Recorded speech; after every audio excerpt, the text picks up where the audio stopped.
मूलतः ईशान, जब हम अल्लाह की प्रशंसा या अल्लाह की महिमा की बात करते हैं तो उसके दो पक्ष होते हैं। ये एक सिक्के के दो पक्षों के समान है। एक तरफ हम अल्लाह के बारे में अद्भुत बातें, सकारात्मक बातें कहते हैं, ये अल्लाह का हम्द है। जैसे हम अल्लाह की दया, न्यायप्रियता, विवेकशीलता और ज्ञान की बात करते हैं, और ये सभी बातें वास्तव में अल्लाह के बारे में सकारात्मक कथन होते हैं, ये हम्द होंगे। तो ये सकारात्मक पक्ष है। इसके विपरीत पक्ष पर हम ये सुनिश्चित करते हैं कि हम अल्लाह के बारे में अनुचित बातें ना कहें, कि हम उसे पुत्र होने से या दोष से या अन्याय से मुक्त मानते हैं। दूसरे शब्दों में हम लगातार उसकी पूर्णता की घोषणा करते हैं, और वैसे हम ये करके हमारी अपूर्णता की घोषणा भी करते हैं। सही है, यही वास्तव में तस्बीह का सिद्धांत है। बहुत सारे उस अवधारणा को गिरने नहीं देना, यही उसकी पूर्णता है। जो धारणाएं हम अल्लाह के बारे में रखते हैं उन्हें गिरने नहीं देना, यही तस्बीह है। इसी कारण आप पाएंगे कि कुरान में अक्सर जब कुछ ऐसा कहा जाता है जो अल्लाह के सामने उचित ना हो सकता हो, तो जिसने ये कहा उसे तुरंत पीछे हटकर कहना चाहिए सुभान अल्लाह, वह बेहद पूर्ण है। मैंने कुछ ऐसा कह दिया जो अल्लाह की महिमा को कम करता है। मैंने अपनी सीमाओं से परे कदम रखा है, और आप जानते हैं अल्लाह के सामने अनादरपूर्ण, और मैं वापस जाऊंगा और उसे फिर से उठाऊंगा और मैं कहूंगा सुभान अल्लाह।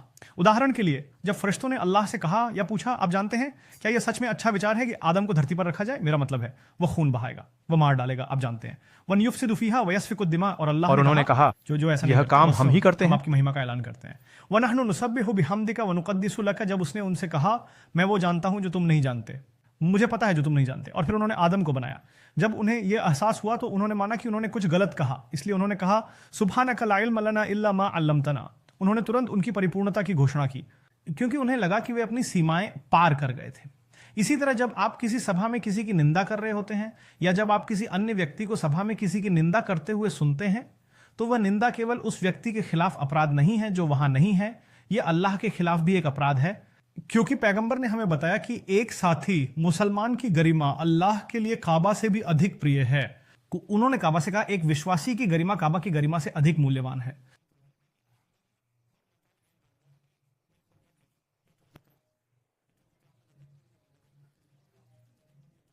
और उन्होंने अपनी जान की कसम खाई जब उन्होंने ये कहा। सही है।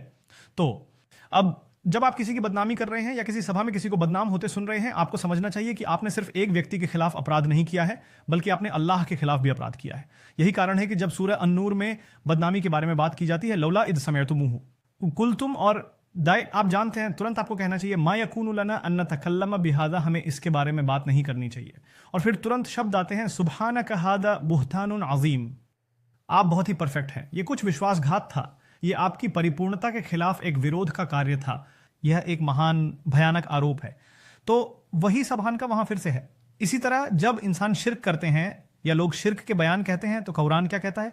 सुब्हानहु व तआला अन्मा यक़ूलून सुब्हानल्लाहि अन्मा युश्रिकून। वह इस शिर्क के लिए बहुत ही परिपूर्ण है।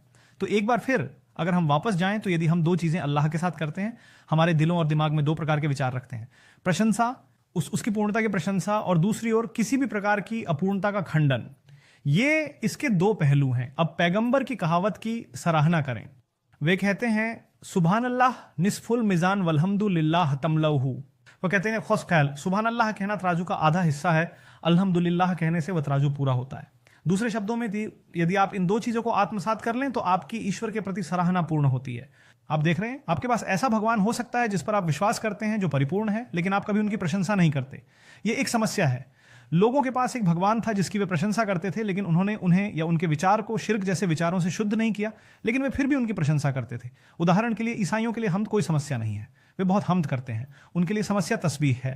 आप समझते हैं, क्योंकि जो संबंध वे अल्लाह के साथ जोड़ते हैं वे उनके तस्बीह के लिए कम है, लेकिन हमद, वे हमद के लोग हैं। वे इसे हर समय करते हैं। तो आपके पास एक या दूसरा हो सकता है, लेकिन मुसलमान को दोनों होने चाहिए। तो अब तस्बीह की अवधारणा, जब यह सिर्फ, वैसे जब आप कहते हैं सब्बिह बिहम्दी रब्बिक, तो ये दोनों का संयोजन है ना? यह वास्तव में पूरा है। तस्बीह करें, उसकी पूर्णता घोषित करें, और ऐसा उसकी प्रशंसा करके भी करें, तो यह नकारात्मक और सकारात्मक दोनों है, सब्बिह बिहम्दी रब्बिक। लेकिन यह आयत विशेष रूप से अनोखी है, क्योंकि यहां अल्लाह कहते हैं, बिना अल्लाह की प्रशंसा या नाम का उपयोग किए, बल्कि वास्तव में कहते हैं अपने रब के नाम की पूर्णता की घोषणा करें। अर्थात अब आप किसे पूर्ण घोषित कर रहे हैं? अल्लाह का नाम, अल्लाह का विवरण, और यही चर्चा का विषय होगा।